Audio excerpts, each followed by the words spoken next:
We already talked about the chemical property number 1 of alkanes, that was combustion reaction, and I told you that it's quite easier, and I just do some chemical reactions over there as well, incomplete combustion as well over there, and then we talk about calculation questions as well, right? And you all are doing perfect in the last class, mashallah.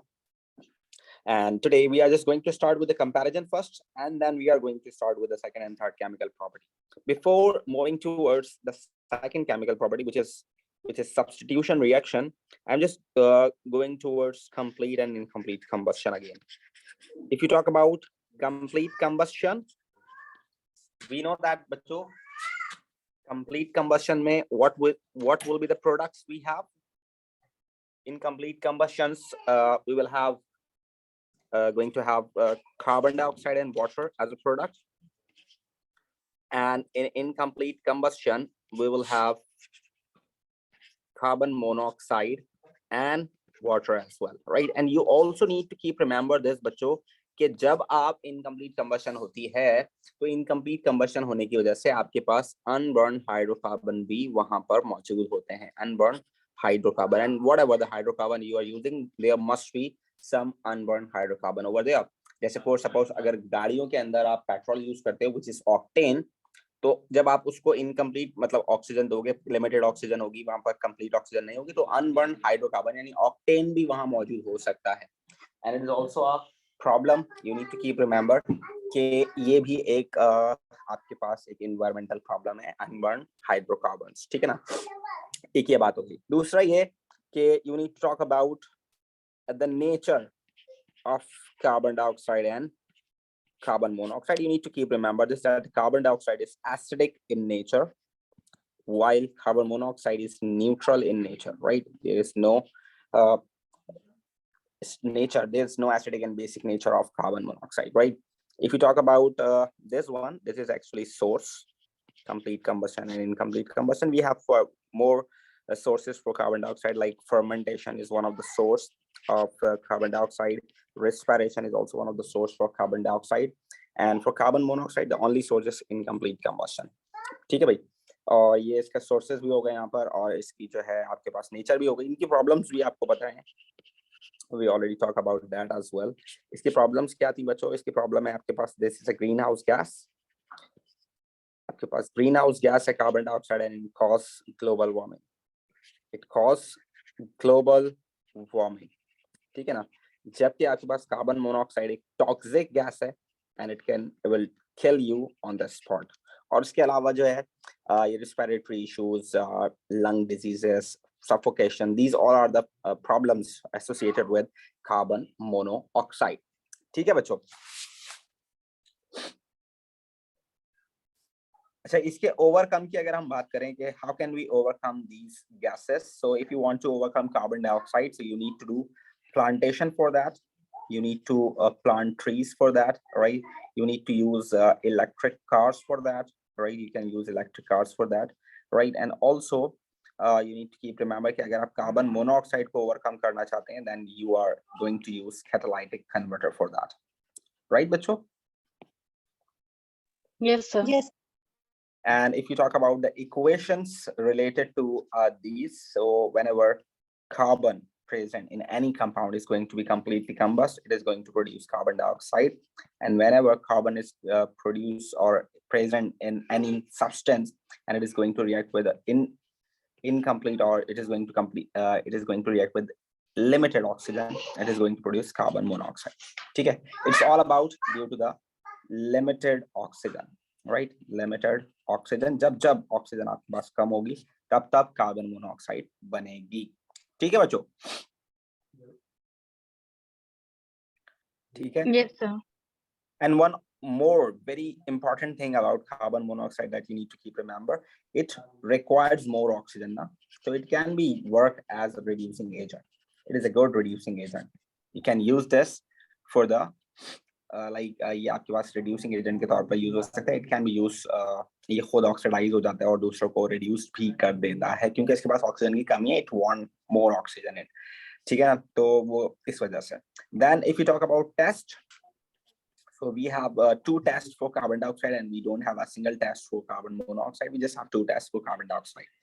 Test number 1 is because it is acidic in nature, so it can turn blue litmus paper into red, right? So you can say that it turns a blue litmus into red, and you need to keep remember this blue litmus paper should be damp because the gas required water as well over there to show this acidic behavior. And test number 2 is very common for carbon dioxide, and you need to keep remember that it turns lime water milky, turns lime water and milky, and you need to keep remember ये होता कैसे है. देखो lime water आपके पास होता है बच्चों calcium hydroxide. This is lime water. This is calcium hydroxide lime water. When you are passing carbon dioxide from that, calcium hydroxide is alkali in nature. When you pass acidic gas from there, it is going to produce calcium carbonate and water. And we know that calcium carbonate is insoluble in water, because we know that all carbonates are insoluble except sodium, potassium, and ammonium. So it is insoluble in water and it produces white precipitates over there. When the white precipitates are going to form in the colorless liquid, it is going to be milky or a little bit faded, right, bacho? Yes, sir. Right. So this is the phenomena which is going to be happen in this test. Sometime वो आपसे इस तरह की बात पूछ सकते हैं. Specially मैंने IGCSE के कुछ पेपर्स में इस तरह के सवाल देखे हैं. GC में इतना नहीं आता, वो जस्ट कॉमन आपसे जो है टेस्ट पूछ लेता है. तो या वो आपसे गैस पूछ लेगा, which gas turns lime water milky, या आपसे पूछेगा write down the test for the carbon dioxide. इस तरह की चीजें वो आपसे पूछ सकता है. लेकिन IGCSE में मैंने ये वाला क्वेश्चन भी देखा है, तो इसके लिए भी आपको प्रिपेयर्ड होना चाहिए. इसके लिए ये भी आपको बताना चाहिए कि कैसे होता है. ठीक है बच्चों? So these are the basic informations about carbon dioxide and carbon monoxide that you need to keep remember. और क्योंकि मैं यहाँ पर इनकम्प्लीट और कंप्लीट कंबशन आपको करा रहा था, तो मुझे ये सबसे अच्छा प्लेटफॉर्म मिला जहाँ पर मैं इसको कंपेयर कर सकता था. तो आप इसको देख सकते हो. ये सारी बेसिक इन्फॉर्मेशन आपको पास्ट पेपर्स में मिलेंगी for 1 mark, for 1 mark, for 1 mark. Many times you will see that the equation for the complete combustion. Many times you will see the equation for the incomplete combustion. Many times they can be asked for the nature of carbon dioxide and carbon monoxide. Many times in exams they ask for the problems associated with the carbon dioxide and carbon monoxide, and their overcome. How can we overcome them? Then this equation is very important that you need to keep remember. और अगर ये methane होता तो आप उसको hydrogen के साथ वहाँ पर पानी भी बना देते. Then test is also very important for carbon dioxide, and this thing is also essential, right, bacho? Yes, sir. Any problem? These all are basic information that you need to learn, right? Yes, sir. चलें तो आगे चलते हैं. तो we have a chemical property number 2. We have chemical property number 2. Chemical property number 2 of alkanes, because we are talking about alkanes. So this is the chemical property number 2. Right, we just have 3 chemical properties, and one is I just include this, right? Tracking मैंने इसको chemical property में include कर दिया ताकि आपको इसी के साथ पढ़ा दूं. वैसे ही आपके पास introduction of organic chemistry के chapter में अलग से as a process define किया गया, लेकिन है क्योंकि होता ही alkane पर ही है, तो this is one of the property of alkane as well. ठीक है, तो अब आपके पास chemical property number 2 है, जिसका नाम है आपके पास substitution reaction. First of all, you need to keep remember the name of this type, substitution reaction. ये आपको 1 mark दे सकता है. They can even ask about this, कि भाई which type of reaction is this? So you need to keep remember this is substitution reaction. This is the type of reaction. This is one of the type of reaction, and you can see the word substitution. इसका मतलब क्या होता है? Replacement. इसका मतलब क्या होता है आपके पास? Replacement. इसको रिप्लेसमेंट रिएक्शन आप हरगिज नहीं कह सकते. ये मैं सिर्फ आपके लिए समझा रहा हूँ कि इसका मतलब होता है रिप्लेसमेंट. अभी मैं आपको करके दिखाता हूँ. ठीक है, उससे पहले you need to keep remember the general pattern for this reaction. ये रिएक्शन हमेशा होगा अल्केन्स और हैलोजेंस के दरमियान. This reaction is always between alkanes and halogens, and also very important thing that you need to keep remember is the condition for this reaction. UV light के बगैर ये reaction नहीं हो सकता है. तो this is also very hot favorite. You can say that the question for exams, they can ask for the condition for this reaction for 1 mark. They can ask multiple time in exam. They ask for this. What is the condition for this reaction? What is the essential condition for this reaction? Without that, ये reaction नहीं हो सकता, और वो है UV light, sunlight. You can even write sunlight over here. Or you need to keep remember वो सारे reactions जो कि sunlight की presence में होते हैं, वो सारे reactions जो कि sunlight की presence में होते हैं, उनको आप photochemical reaction भी कह सकते हो, just like photosynthesis. Photochemical reaction भी वो कहलाते हैं जो कि sunlight की presence में होते हैं. तो many times you will see this as a marking scheme answer. Photochemical reaction भी वहाँ लिखा होगा. If you write that, so it would also be correct one. ठीक है बच्चों? Yes, sir. चलो देखिए जरा, what is substitution? Just look at over here. For suppose we have methane. This is methane. We have 4 bonds with carbon. 4 different hydrogens bonded with a single carbon. ठीक है ना? अब आपके पास क्या होता है? अब आपके पास इसका रिएक्शन हो गया for suppose किसके साथ? क्लोरीन के साथ. Any halogen you can use. Right now I'm using chlorine over here. So you can see this बच्चों. Any of the hydrogen can be replaced by any of the hydrogen. कोई सा भी एक hydrogen किसी एक chlorine को क्या कर देगा? Substitute कर देगा. And that is why this reaction is known as substitution reactions. 3 hydrogens are over there, and one of the chlorine is going to displace one of the hydrogen. Is that clear, बच्चों? Yes, sir.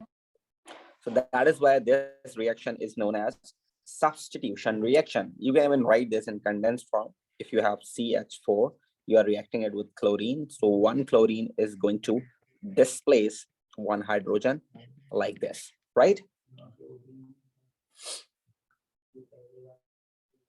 Right, bacho? Yes, sir. Yes, sir. Then the important thing that you need to remember over here, you just need to look at over here. You need to see over here what I'm using over here. I am using bacho molecule of chlorine. What I'm using molecule of chlorine, which is having 2 chlorine atoms, but replacement is by only 1 chlorine atom. So this is to be remembered कि आप use तो Cl2 कर रहे हो, but substitution सिर्फ एक ही हो रही है. So if you use 1 mole of chlorine gas, if you are using 1 mole of chlorine gas, so there would be only single atom substituted, single atom of chlorine substituted, right? You need to keep remember this कि अगर आप use कर रहे हो एक chlorine का molecule Cl2 use कर रहे हो आप, लेकिन सब्स्टिट्यूट होगा Cl, सिर्फ एक Cl और एक हाइड्रोजन क्लोराइड बनाएगा. सही है भाई? आपके पास इस तरह का सवाल आ सकता है. For suppose if methane reacted with 2 moles of chlorine, if methane reacted with 2 moles of chlorine, so just look at over here बच्चों. If you have CH4 and you are reacting it with chlorine, तो 1 मोल होगा तो पहले एक hydrogen replace हो जाएगा एक chlorine से और एक HCl बन जाएगा. ठीक है? और अगर आपके पास 2 मोल्स हैं तो ये रिएक्शन कैरी आउट हो सकता है. अब ये वाला जो सब्सटेंस है आपके पास, इसके अंदर भी हाइड्रोजन मौजूद है. It can again react with chlorine and 1 more hydrogen is going to be displaced by 1 more chlorine. Right बच्चों? Yes, sir. So what will be the final product? The final product will be like this. ये होगी आपके पास final product. अगर आप क्या use करते हो, आप क्लोरीन के 2 मोल यूज करते हो. ठीक है भाई? ठीक है बच्चों? बच्चों अगर आपके पास 3 मोल्स होते तो ये जो 2 और क्लोरीन है यहाँ पर, ये दोबारा क्लोरीन से रिएक्ट कर, सॉरी ये जो CH2Cl2 है ये एक और क्लोरीन से दोबारा रिएक्ट करता और एक हाइड्रोजन को और एक और क्लोरीन सब्स्टिट्यूट कर देता. फिर एक और अगर आपके पास क्लोरीन होता, अगर एक और क्लोरीन आपके पास होता तो क्या होता आपके पास? फिर ये जो आखिरी बचा हुआ हाइड्रोजन भी है ना, ये भी आपके पास क्या हो जाता? इसमें से सब्स्टिट्यूट हो जाता. So you need to keep remember कि आपके पास CH4 था और आपके पास 4 हाइड्रोजन थे. If you want to make it CCl4, यानी कि आपको 4 के 4 हाइड्रोजन हटाने हैं, so you must require what? 4 moles of chlorine for this purpose, right?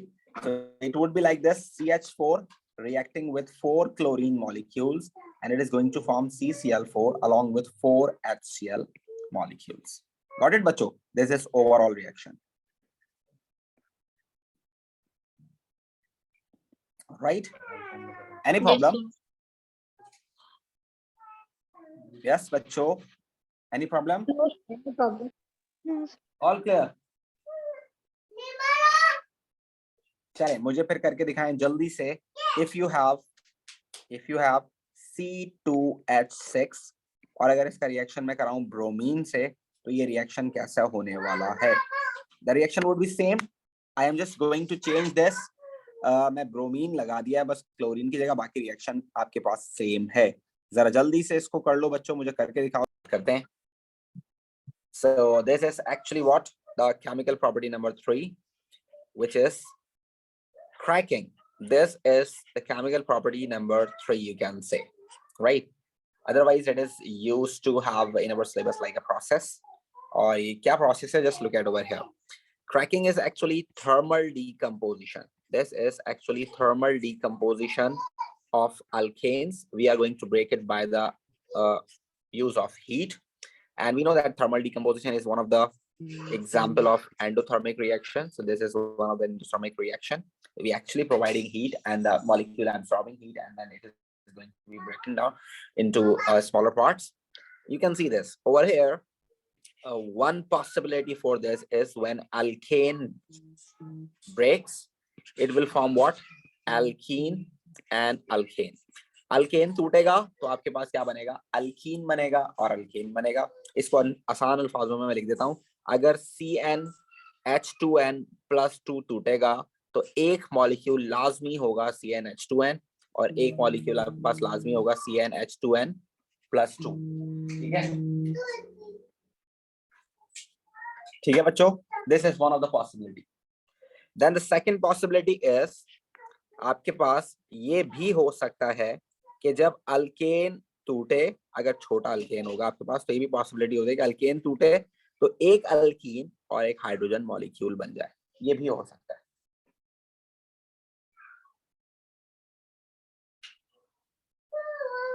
ठीक है बच्चों? Yes, sir. Now you can see this. What are the purposes why we are doing cracking? So one of the main use of cracking is we are doing this to produce shorter chain hydrocarbon. We are doing this to produce shorter chain hydrocarbons. And why we are producing shorter chain hydrocarbons? Because they are more useful.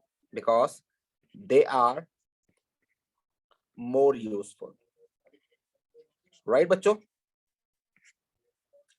Yes, sir. So to fulfill the market demand, we are doing this. To fulfill the market demand, we are actually breaking down the larger molecule into the smaller molecule, and then it is very useful for us now. And second useful thing is we are doing this to produce alkenes. You can even produce alkene by this, and this is the must product of cracking. And then one more important thing over here, we also do cracking to produce hydrogen gas. Right, but so these are the three actually reasons why we are doing cracking, right? And one more important thing that you need to keep remember for the cracking, the most important thing is catalyst and temperature. So what is the catalyst that you need to use over here? It is silicon dioxide, or you can even use ammonium oxide over here. And also the temperature, you need to heat till 550 to 600 degrees Celsius. आप इसको इतना heat करोगे तब जाके वो टूटेगा. Is that clear बच्चों? These are all notes about cracking. अगर ये सारी चीजें आपको पता होंगी तो cracking की कोई भी चीज आप कर सकते हो. ठीक है भाई? ठीक है? Yes, sir. अब देखिए, अब फॉर सपोज बच्चों प्रॉब्लम क्या है क्रैकिंग में? प्रॉब्लम क्रैकिंग में ये है, for suppose I have C6H14. This is one of the molecule which is known as hexane. 6 carbon वाला अल्केन है आपके पास, हेक्सेन. अब मैं इसको तोड़ता हूं तो for suppose one molecule which is I am going to have is alkene. 2 carbon वाला एल्कीन मिल गया मुझे. दिस इज 2 कार्बन वाला एल्कीन. ठीक है, because it is following CnH2n. जितने कार्बन है उसका डबल हाइड्रोजन है, इसका मतलब ये एल्कीन है. ठीक है, और बाकी क्या बचा आपके पास? 4 कार्बन्स बचे और 10 हाइड्रोजन बचे, तो ये एक अल्केन बन गया. This is one of the possibility to write the equation for cracking. That's fine, it is acceptable. Then मैं ये भी तो लिख सकता हूं कि मैं 3 कार्बन एल्कीन में कर दूं और 3 कार्बन मैं अल्केन में कर दूं, ठीक है ना। मैं ये भी कर सकता हूँ कि मैं 4 कार्बन अल्कीन में कर दूं और मैं 2 कार्बन अल्केन में कर दूं। मैं ये भी तो कर सकता हूँ कि मैं 2 मॉलिक्यूल एल्कीन के 2 कार्बन वाले कर दूं और 1 मॉलिक्यूल में 2 कार्बन वाला अल्केन का कर दूं। मैं ये भी कर सकता हूँ कि मैं 5 कार्बन वाला अल्कीन बना दूं और 1 कार्बन वाला अल्केन बना दूं। मैं ये भी कर सकता हूँ कि मैं 6 कार्बन वाला अल्कीन बना दूं और 1 हाइड्रोजन गैस बना दूं। और मैं ये भी कर सकता हूँ कि मैं 3 मॉलिक्यूल बना दूं 2 कार्बन वाले अल्कीन के और 1 हाइड्रोजन गैस बना दूं। So you can see this, we have a lot of possibilities for a single molecule. कि एक हेक्सेन था खाली 6 कार्बन वाला, कोई बहुत बड़ा मॉलिक्यूल नहीं था, एक हेक्सेन था, उसकी पॉसिबिलिटीज देखो जरा, मैंने कितनी बना दी है, अभी और भी बन सकती हैं, बट मैं नहीं बनाना चाह रहा, बस मैं आपको वो बात समझाना चाह रहा हूँ जो रीजन है मेन, कि आपके पास इतनी सारी क्रैकिंग की इक्वेशंस बन सकती हैं, तो सारी थोड़ी ना बनवाएगा वो आपसे, वो आपको कुछ ना कुछ यहाँ पर क्लू देगा, वो आपको एक ऐसा क्लू देगा जिसको यूज करते हुए आप इक्वेशन प्रॉपर्ली लिख सकते होगे। एंड व्हाट वाज दैट, और वो क्या होता था या क्या हो सकता है। फॉर सपोज आपके पास एक क्वेश्चन में दे रहा हूँ आपके पास, that you have a molecule which is going to be cracked. You can say that octane is cracked using the conditions, right? And one of the molecule formed is unsaturated with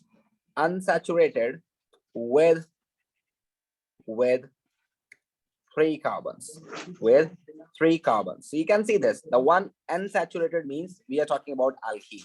तो उसने आपको क्या दिया, आपको उसने एक clue दे दिया कि आपके पास एक अल्कीन है भाई जो बन रहा है, आपके पास अल्कीन है आपके पास जो बन रहा है, उसके 3 कार्बन है। तो अब ना हम लिख सकते हैं 8 कार्बन वाला अल्कीन टूटेगा, तो ये मॉलिक्यूल टूट रहा है, और एक 3 कार्बन वाला अल्कीन बन रहा है आपके पास, और बाकी जो होगा आपके पास it would be like this.